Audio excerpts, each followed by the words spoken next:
Porque los religiosos siempre andan buscando seguidores. El evangelio siempre ha trascendido a través de discípulos. Los discípulos de la iglesia primitiva no estaban preocupados por seguidores, estaban preocupados por impartir en otro aquellos que ellos habían recibido de Cristo.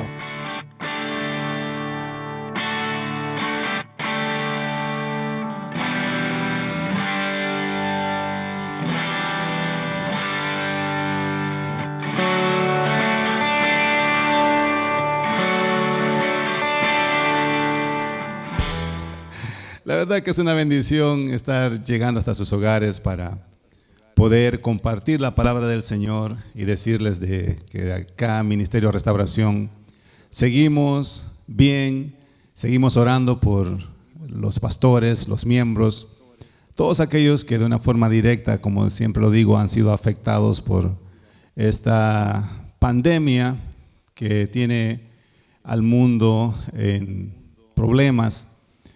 Pero nosotros seguimos adorando al Señor y dándole gracias por su amor, por su protección, por sus cuidados, y seguimos siempre orando por aquellos y pidiéndole al Señor que les dé fuerza para que puedan ser restaurados y que pronto podamos todos disfrutar de todo lo que Jesucristo compró por nosotros en la cruz del Calvario. Él compró nuestra salvación, compró nuestra salud y compró todos los beneficios que el hombre no podía alcanzar a través de la ley y a través de sus propios esfuerzos personales. La razón por la que Cristo vino al mundo a dar su vida por nosotros es para que a través de su sangre preciosa pudiese pagar primero por la muerte, la condenación de muerte que había sobre nosotros, y también bendecirnos. Dice la Biblia que en Cristo somos benditos. Así es que basados en esa palabra vivimos creyendo que nuestras bendiciones no dependen de lo material, sino dependen de un conocimiento espiritual que fluye a través de la palabra del Señor. Que nuestra prosperidad no se mide a través del dinero ni las cosas materiales. Nuestra prosperidad tiene que ver con que Dios está con nosotros. La Biblia dice que José era próspero porque Dios estaba con él. Y cuando la Biblia menciona a José en esta oportunidad, José era esclavo de Potifar. Desde el punto de vista mundo, el próspero era Potifar, no José. Pero desde el punto de vista espiritual, bíblico, José era el próspero, y a través de José, Potifar había prosperado. De manera que tenemos que mirar las cosas desde el enfoque bíblico y no desde el enfoque sistema del mundo. Porque si lo miramos desde el enfoque del mundo, pues nos vamos a decepcionar o nos vamos a frustrar, porque quizás no miramos las bendiciones de la forma que nosotros queremos verla. Pero somos benditos en Cristo, porque Él nos ha bendecido con toda bendición espiritual en lugares celestiales, dice su palabra. Estamos desarrollando la serie Avivamiento y seguimos creyendo de que todo lo que está sucediendo apunta para que aquellos que de cierta manera habían estado lejos del Señor, o quizás habían descuidado su relación personal con el Señor, porque en realidad Dios siempre está cerca del hombre. Lo que descuidamos a veces es nuestra relación personal con Él, nuestra comunión con Él, y que esto que está sucediendo sirva no para asustar a la gente ni para venir a Jesucristo asustados, sino para que haya una meditación profunda en cómo está nuestra vida con el Señor. Porque aquellos que llegan al Evangelio por miedo, aquellos que llegan asustados, duran nada más el tiempo que les pasa el susto. Mientras están con miedo, están en la iglesia. Hemos sido testigos del 9/11, las iglesias crecieron en un 20%. En el Y2K, los que somos, que no somos millennium, que somos un poquito más antes de este nuevo millennium, nos damos cuenta que en el 2000 también hubo un movimiento así, en donde la gente no sabía qué iba a pasar en el 2001 y acudió a las iglesias por cualquier cosa. En el 2012 también, por si acaso los mayas están en lo correcto, el 12 de diciembre parece que fue, ya ni me recuerdo, las iglesias se llenaron porque la gente llegó con miedo porque se anunciaba el fin del mundo. Y cada vez que se anuncia el fin del mundo o hay señales que como que el mundo se va a terminar, aún aquellos que dicen que no creen en Dios miran para arriba y dicen, bueno, si existes, no te olvides de mí.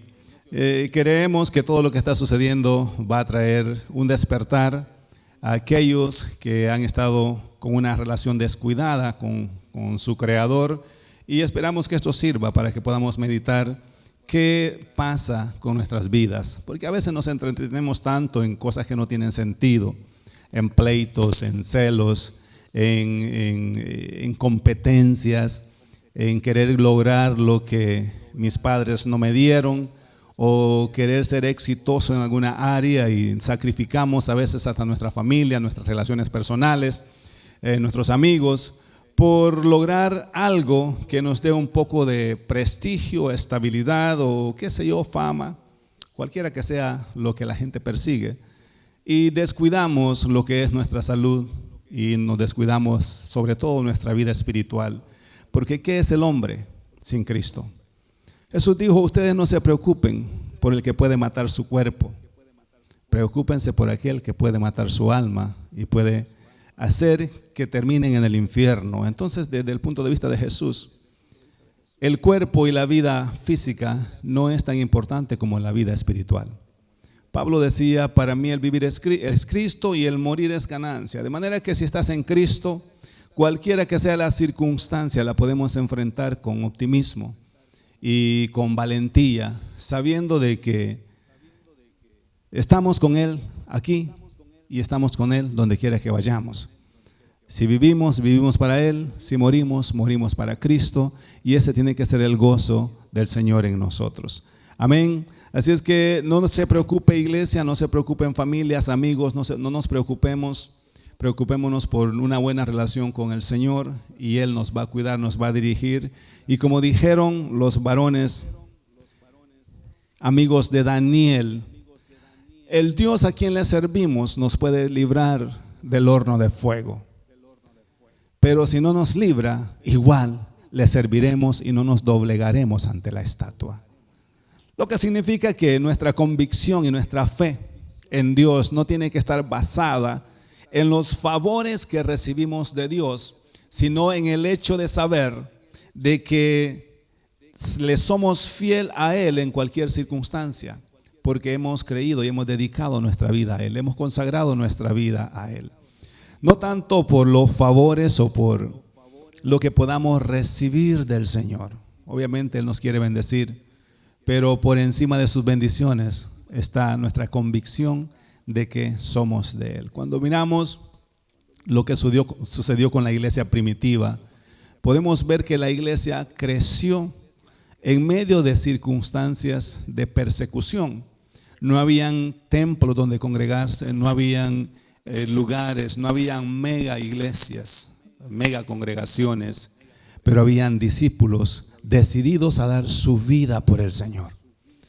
Y de eso es lo que quiero hablar en esta mañana. Quiero hablar lo que es los frutos de un discípulo. ¿Cuáles son los frutos que produce un discípulo? Y esto tiene que ver con el avivamiento, porque los discípulos somos aquellos que provocamos los avivamientos en nuestras ciudades y en nuestros países, en el área donde nos movemos. Quiero que vayamos a nuestras Biblias. Si estás en casa, abre tu Biblia o abre tu aplicación, tu teléfono, tu tableta, cualquiera que sea el móvil o el dispositivo en el cual tienes tu aplicación de la Biblia, y vamos a leer en el libro de San Mateo capítulo 7, del 15 al 20. Y vamos a leer la versión Reina Valera, la vamos a estar proyectando en nuestra pantalla por aquellos que no tienen sus Biblias a su alcance, que puedan leer con nosotros y poder entender lo que el Señor nos quiere hablar en esta mañana. Comienza Jesús diciéndole hacia sus discípulos: guardaos de los falsos profetas, que vienen a vosotros con vestidos de oveja, pero por dentro son lobos rapaces. Por sus frutos los conoceréis. ¿Acaso se recoge una uva de los espinos o higos de los abrojos? Así todo buen árbol da buen fruto o buenos frutos, pero el árbol malo da frutos malos. No puede el buen árbol dar malos frutos, ni el árbol malo dar frutos buenos. Todo árbol que no da buen fruto se corta y es echado en el fuego. Así que por sus frutos los conoceréis. Cuando Jesús está dando todas estas recomendaciones, está hablando de cómo identificar aquellos que son falsos, aquellos que pretenden ser lo que no son. Y no quiero hablar mucho de lo que son los falsos profetas, porque hay mucha información a través de las redes sociales con relación a quién es falso y quién es verdadero. Y a veces cuando veo las etiquetas que publican o las imágenes, las fotografías, y dicen falso profeta, y luego dice otra persona, este también es un falso profeta, y comienzo a ver lo que ellos o cuál es su base de apoyo para determinar que esta persona es un falso profeta. Me doy cuenta de que muchas veces no se basan en las recomendaciones o en los detalles que Jesús habló con relación a cómo identificar un falso profeta. En realidad, un falso profeta tiene que ver con una persona que no da buenos frutos, de acuerdo a lo que Jesús menciona. Dice, guárdense de esas personas. ¿Y cómo los van a conocer? Bueno, por sus frutos. O sea, dice, una persona puede decir una cosa pero vivir otra, y eso demuestra que su fruto no está en acorde con lo que dice que es. Entonces va a ser bien fácil, dice Jesús, identificar a los falsos profetas. Simplemente miren sus frutos y sabrán si es verdadero o es falso. Y en esta mañana yo te quiero hablar sobre lo que son los frutos de un discípulo, porque los frutos de un discípulo son diferentes a los frutos de un falso profeta. Hay muchas literaturas e información, muchos libros con relación a lo que es el discipulado, lo que es un discípulo. Alguien que aprende de su maestro, alguien que aplica principios religiosos que su maestro impartió en él. Y podemos leer cuánta literatura hay con relación a lo que es ser un discípulo, un alumno, alguien que siempre está aprendiendo de su maestro. Y cuando tú buscas toda la información existente con relación al término discípulo, podemos informarnos y aprender mucho. También hay muchas clases sobre el discipulado, sobre lo que es el discipulado. En algunos años atrás se hizo muy popular el movimiento de Igle Crecimiento, y lo que esto significa es de que todas las iglesias querían ser mega congregaciones, y se implantaron formatos, normas, algunos métodos para crecer que funcionan de cierta forma, pero el problema es que a todas las personas les funciona igual. Y cuando tú quieres copiar un método de una iglesia y aplicarlo en la tuya, no siempre resulta, porque Dios tiene un llamado diferente para cada pastor. Entonces, en estos años pasados, en los años 90, el 2000 quizás, el 2010, se hizo muy famoso este movimiento, y creo que todavía existe, en el que hacemos todo para que la iglesia crezca. Hacemos todo para llenar los templos, hacemos todo lo que podemos para aglomerar gente en un edificio y poder pararnos, predicar y sentirnos bien porque tenemos la iglesia llena. Y confundimos lo que es la gente en la iglesia con lo que es el discípulo.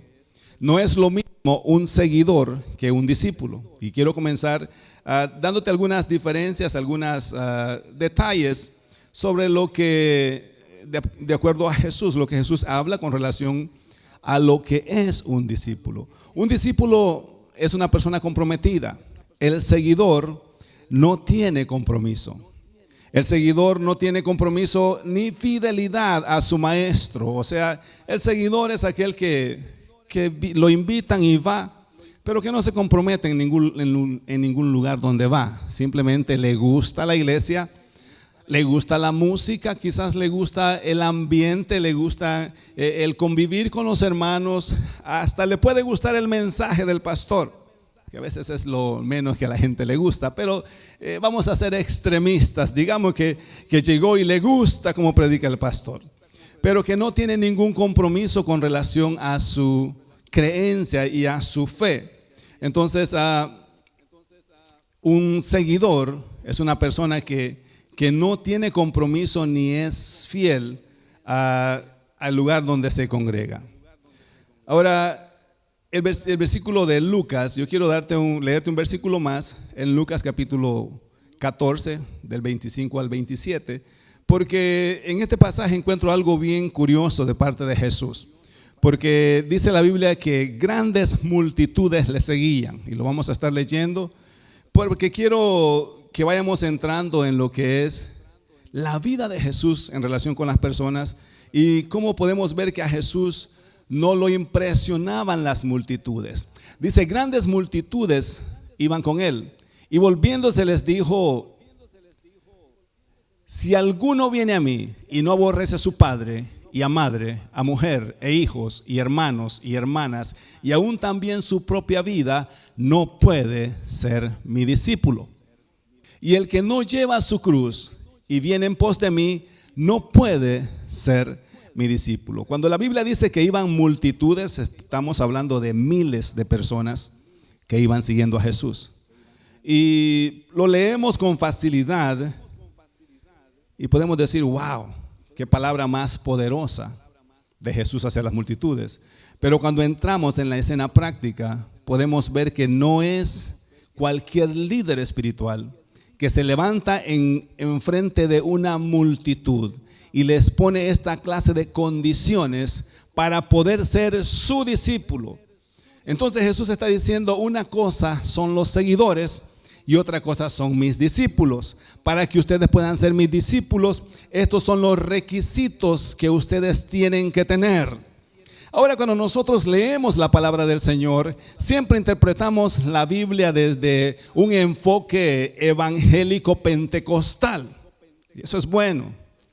A todo le ponemos fuego del cielo, la chequina del cielo. Gloria a Dios. Aleluya. Y si mi padre y mi madre se enojan, yo sigo a Cristo, gloria a Dios.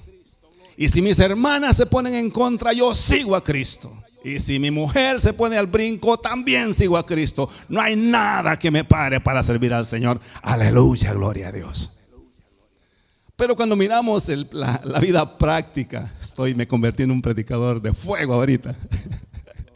Pero cuando miramos la vida práctica, muchas veces tenemos malas relaciones con nuestros padres. Hace 3 años que no le hablo a mi mamá ni a mi papá, y entonces no se me dificulta predicar así. Tenemos malas relaciones con nuestros hermanos.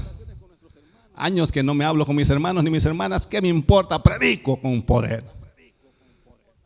Y tenemos malas relaciones con nuestras esposas. Si me deja o me deja el marido o la mujer, ¿qué importa? Gloria a Dios. Entonces, desde nuestra cultura se nos hace más fácil entender lo que Jesús dijo.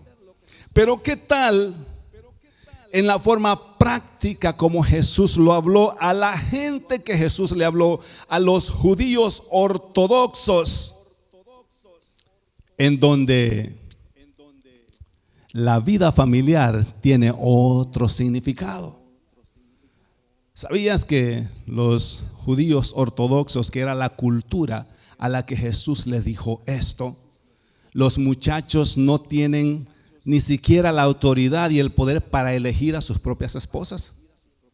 El dominio y la autoridad paternal sobre sus hijos es tan grande que los mismos papás se unen y planean la boda de sus hijos.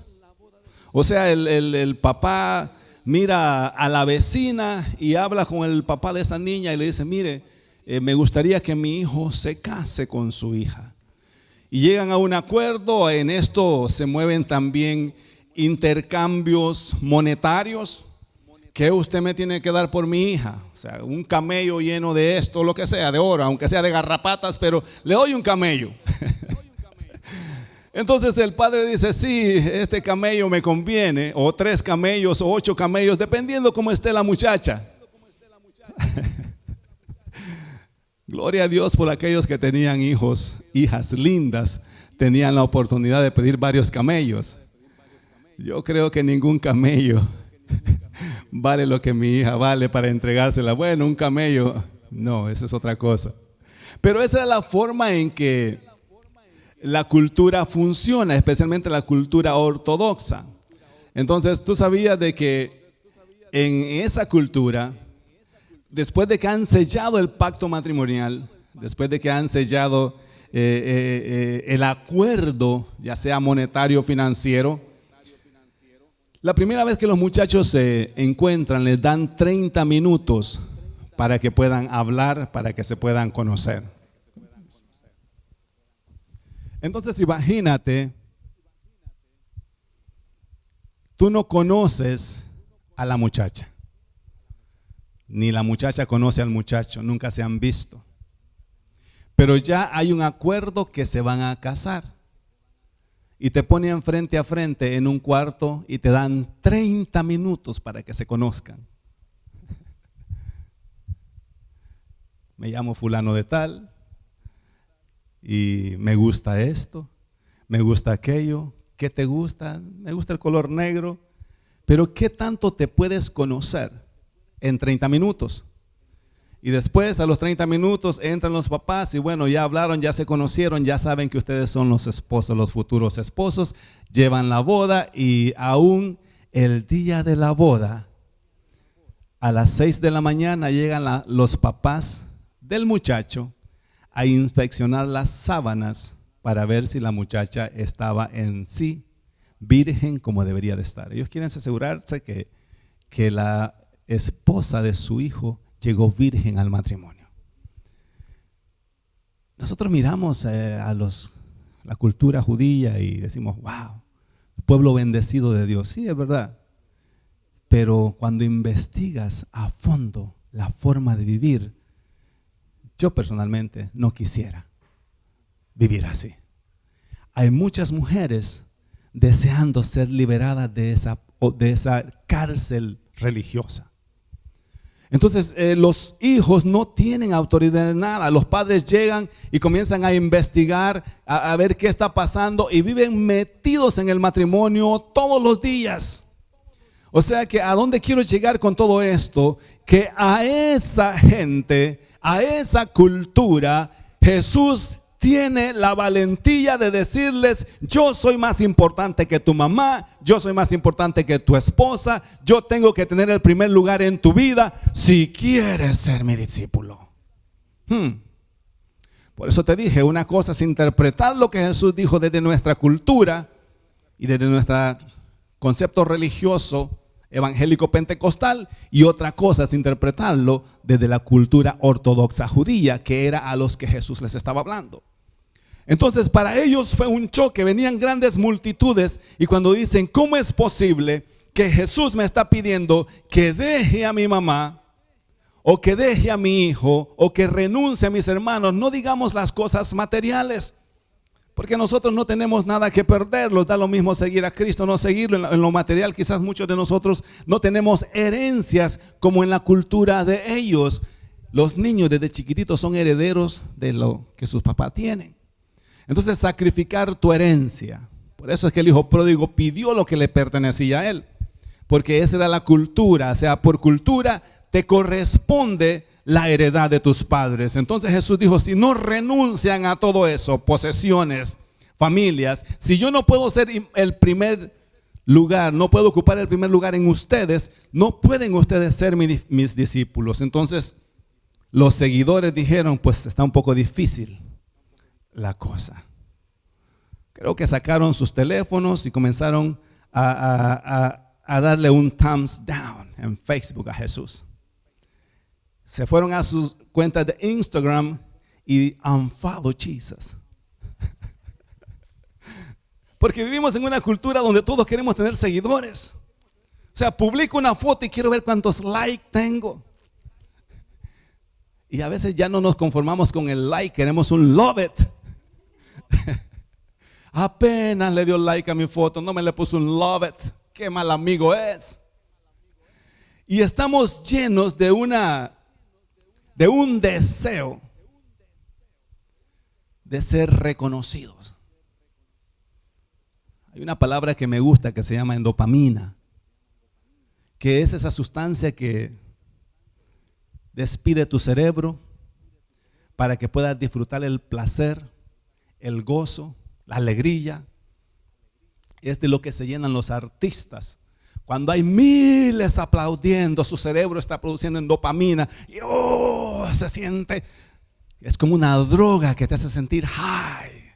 Eres el dueño del mundo. You're the king of the world because you have 1,000,000 followers. Amén.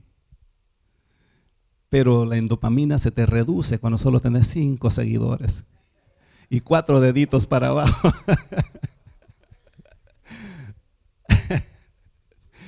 Oh, qué bueno es el Señor. Los seguidores hoy te aman y mañana te odian. Los discípulos no. Estoy hablando un poquito de la diferencia entre los discípulos y los seguidores. Los seguidores hoy te odian, hoy te aman, mañana te odian. Los mismos que decían, bendito sea el Rey, cuando Jesús iba entrando en el burrito a Jerusalén. Hosana, Hosana, el que viene en nombre de Jesús. Le tiraban palmeras, le tiraban flores. Esos mismos, días después, estaban diciendo, crucifíquenle, crucifíquenle, crucifíquenle. Los mismos que le aplaudían y le tiraban flores y palmas. Te voy a dejar esto para que lo medites. El que vive de los elogios muere por las críticas. Eso te lo tienes que grabar. Si tú vives de los elogios de la gente, de los thumbs up, de los like, de los love it, de los followers que puedas tener en cualquier red social, tarde o temprano vas a morir cuando estos mismos comiencen a criticarte. Porque nosotros no podemos vivir y tenemos que aprender esto de Jesús. A Jesús no lo movía la endopamina. Grandes multitudes iban tras él, pero Jesús no dijo, wow, hoy soy famoso, popular, tengo una mega iglesia. Tengo 2,000 seguidores en Instagram y en Facebook. Ya no me caben los amigos. Tengo que borrar a aquellos que no son tan conocidos para integrar a otros. 5,000 seguidores, amigos en Facebook. ¿Cuántos da ahora? Ya no sé ni cuántos. Apenas tengo como 40, así es que no me preocupan esos números. Pero vivimos en una era, vivimos en un tiempo donde todo mundo quiere tener más seguidores, quiere ser popular. Y Jesús dijo, mis amigos, aquí no se trata de que me sigan, se trata de si están dispuestos a ser mis discípulos. El evangelio no es de seguir, el evangelio es de convertirse en discípulos. Los religiosos buscan seguidores, el evangelio trasciende a través de discípulos. Los religiosos buscan seguidores. Van por las calles, vente a mi iglesia, conviértete a mi religión. Queremos llegar a ser la religión más grande del mundo. Por eso es que los islámicos están peleando, porque ellos quieren ser la religión que gobierna el mundo entero. Porque los religiosos siempre andan buscando seguidores. El evangelio siempre ha trascendido a través de discípulos. Los discípulos de la iglesia primitiva no estaban preocupados por seguidores, estaban preocupados por impartir en otro aquellos que ellos habían recibido de Cristo. Eso es lo que hace un discípulo. Un discípulo imparte de lo que hay en él en la vida de otra persona. Mateo capítulo, vamos a leerlo, 28, del versículo 18 al 20. Y Jesús se acercó y les habló diciendo, toda potestad me es dada en el cielo y en la tierra, o sea, todo poder me es dado en el cielo y en la tierra. Por tanto, id y haced discípulos a todas las naciones, bautizándoles en el nombre del Padre, del Hijo y del Espíritu Santo. Y esta palabra me gusta, este otro versículo me gusta mucho. Enseñándoles que guarden todas las cosas que os he enseñado, y aquí yo estoy con vosotros todos los días hasta el fin del mundo. Me gusta como lo dice la versión Reina Valera en inglés amplificada. Dice, lo que han aprendido de Jesús, eso enséñenle ustedes a los nuevos discípulos. Y yo les aseguro que yo voy a estar con ustedes a pesar de las circunstancias, a pesar de las situaciones, por eternidad, hasta el fin de las edades. Eso es lo que Jesús ha prometido con nosotros, estar con nosotros. Pero cuando Jesús los manda y los envía, no les dijo vayan y tengan seguidores. Por eso es que cuando Pedro predica y se convierte en 3,000, tranquilo, vamos a ver cómo discipulamos a estos 3,000.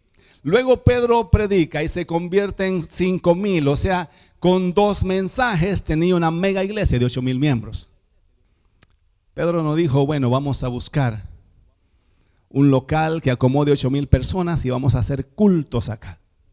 Cultos avivados, gloria a Dios. Y no tengo nada en contra de las mega congregaciones, no quiero parecer un predicador resentido con los que Dios ha prosperado.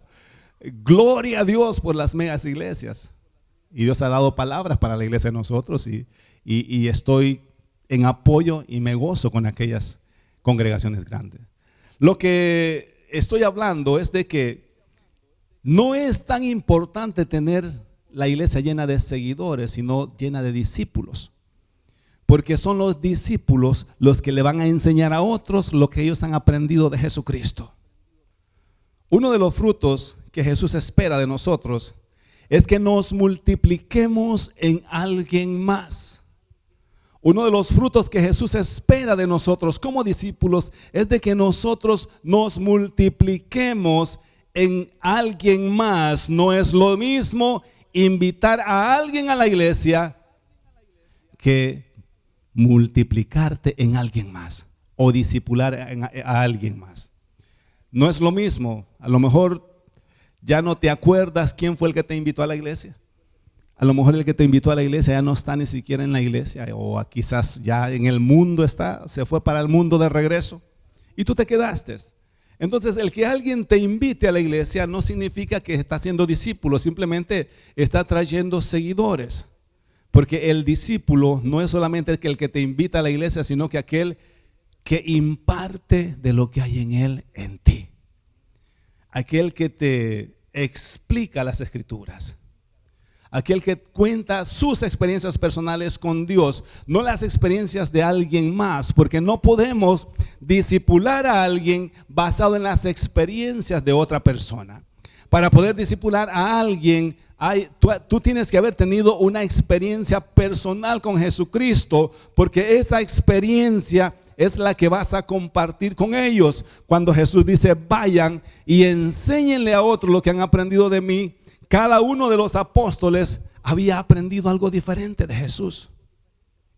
No todos habían aprendido lo mismo. Todos los apóstoles tuvieron sus propias experiencias personales con Cristo. Pedro decía, yo soy el que defiendo a Jesús. Si alguien se mete con Jesús, se mete conmigo. Y cuando Jesús estaba hablando de que lo iban a apresar, lo iban a llevar ante los jueces, Pedro se paró y con la espada en la mano dijo, el que se atreva a tocarte va a pasar por encima de mí. Y fue el primero que salió corriendo. Pero su experiencia personal con Jesús era, yo soy el defensor de Jesús, el que toque a Jesús me tiene que tocar a mí. Y lo demostró un poquito cuando el soldado romano llegó a apresar a Jesús. Pedro sacó la espada y le cortó la oreja al soldado y fue su hazaña en demostración de fidelidad. Pero Juan era diferente, Juan aprendió algo diferente de Jesús. Juan dice, lo único que yo sé de Jesús es que Él me ama más a mí que a todos los demás. No tengo que andar peleando ni defendiendo a Jesús. Lo único que sé es que yo soy el discípulo amado. Qué lindo sentirse el discípulo amado por Jesús. Ahora no sabemos cómo se sentían los demás. Pero a Juan no le importaba cómo los demás se sintieran o cuál era su experiencia. Y me imagino que cuando Juan se va predicando después de que Jesús resucita y va a la presencia del Señor, su mensaje, bueno, lo tenemos registrado en las cartas, era mensaje de amor, porque él había recibido el amor de Jesús. Entonces le enseñaba a la gente lo mucho que Jesús lo amaba a él. Y me puedo imaginar que se sentaba con sus seguidores o con aquellos que llegaban a escuchar su mensaje y los discipulaba y les decía: ustedes no se imaginan cuando Jesús me abrazaba lo que yo sentía por él. Y contaba su experiencia de amor, su experiencia de ese amor genuino que nunca antes había experimentado. Y dice: yo soy el discípulo amado de Jesús. Entonces cada uno de los apóstoles se va predicando, discipulando de acuerdo a la experiencia que habían tenido con Jesús. Mi pregunta es: ¿qué experiencia has tenido con Jesús que puede impactar la vida de alguien más? Y no la estás contando. Te la has guardado para ti mismo. Te la has guardado porque no te da pena contar lo que Jesús ha hecho en tu vida. ¿Cuántas veces Dios te ha sanado? ¿Cuántos milagros ha hecho en tu familia? ¿Cuántos milagros ha hecho en tu vida? Y no te atreves a decirle a nadie lo que Jesucristo hizo por ti. No puedes decirle: Jesús me sanó. Porque lo que va a impactar la vida de alguien más es tu experiencia personal con Cristo. Lo que va a discipular a alguien no es enseñarle a la gente un reglamento de religión, es impartir en ellos lo que tú has recibido de Jesucristo, tu maestro. Amén. Por eso es que necesitamos dar frutos como un buen árbol, porque el Señor espera que demos buenos frutos. Es en estos tiempos que estamos viviendo que debemos demostrar si somos discípulos o somos seguidores. No podemos invitar a nadie a la iglesia, pero puedes compartir lo que has recibido de Dios con alguien. No podemos venir a la iglesia, pero puedes tener una relación personal con Cristo en el seno de tu casa. No podemos traer nuestras ofrendas ni nuestros diezmos a la casa del Señor, pero podemos buscar el medio para hacer que nuestras ofrendas lleguen a los fondos necesarios para que se mantenga la iglesia caminando. ¿Estamos mostrando nuestro compromiso de discípulo o estamos mostrando que simplemente somos seguidores? Esta es una pregunta que todo cristiano se tiene que hacer. O sea, alguien tiene que preguntarse esto: ¿eres discípulo o eres seguidor? ¿Estás fomentando tu relación personal con Dios en lo secreto de tu casa o estás deseando que le vuelvan a abrir la iglesia para venir a que alguien te ministre? Porque acá es donde se define el discípulo y el seguidor. ¿Tenés compromiso con tu iglesia con relación a tus ofrendas, a tus diezmos? ¿O estás feliz porque no hay iglesia, porque no diezma nadie ni ofrenda? Gloria a Dios que han cerrado la iglesia así no ofrendo todo este mes. Menos diezmar. Y la excusa que: pastor, no sé cómo hacerlo, ¿a dónde lo envío? No, es que vaya a ser que se lo roben, mejor me lo quedo.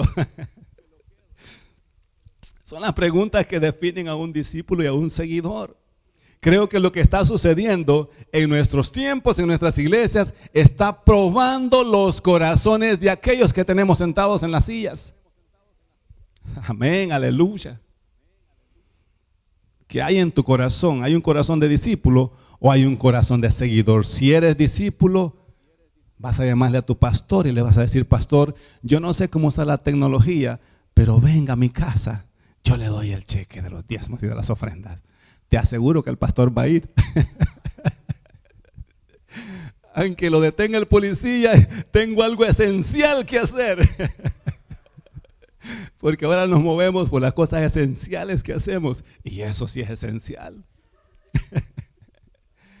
Amén. Entonces, el Señor siga bendiciendo nuestras vidas, familias. Mostremos que somos discípulos y que no somos seguidores. ¿Estamos dando frutos de lo que somos? Porque lo que te acabo de mencionar es parte de los frutos que damos.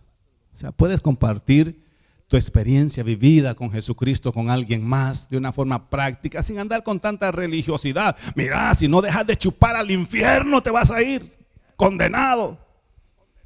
Porque ese es el concepto que tenemos de evangelismo: mandar a la gente al infierno. Y nos gozamos, aleluya, hasta, entre más se queman, más que ardan, sin vergüenzas.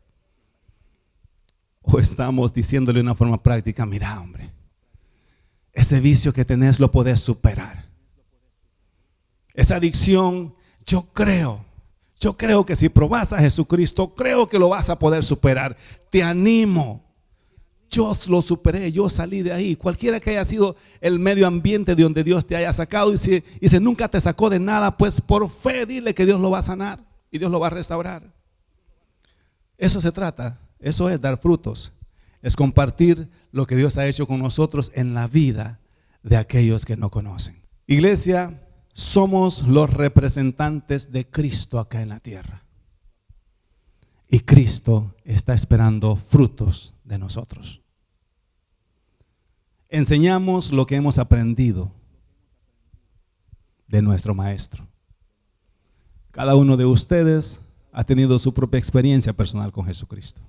Mi experiencia personal no puede ser la misma tuya, pero yo soy responsable de compartir la experiencia que yo he tenido con Cristo con aquellos que no le conocen. Tú eres responsable de compartir tu experiencia con Cristo. Son los momentos en donde tenemos que, con responsabilidad, dar frutos de lo que somos en Cristo. No somos seguidores, somos gente comprometida, somos gente que damos frutos. Somos gente que impactamos la vida de alguien. Y cuando tú haces eso, dice San Juan que eso es lo que agrada al Padre. Voy a cerrar esta enseñanza con el último versículo bíblico. San Juan capítulo 15, del 7 en adelante. Permanecéis, o si permanecéis en mí y mis palabras permanecen en vosotros, pedid todo lo que queréis y os será hecho. Este es Jesús hablándole a sus discípulos. En esto se glorifica mi Padre, en que llevéis mucho fruto y seáis así mis discípulos. Como el Padre me ha amado, así también yo os he amado. Permaneced en mi amor. Si guardáis mis mandamientos, permaneceréis en mi amor, así como yo he guardado los mandamientos de mi Padre y permanezco en su amor.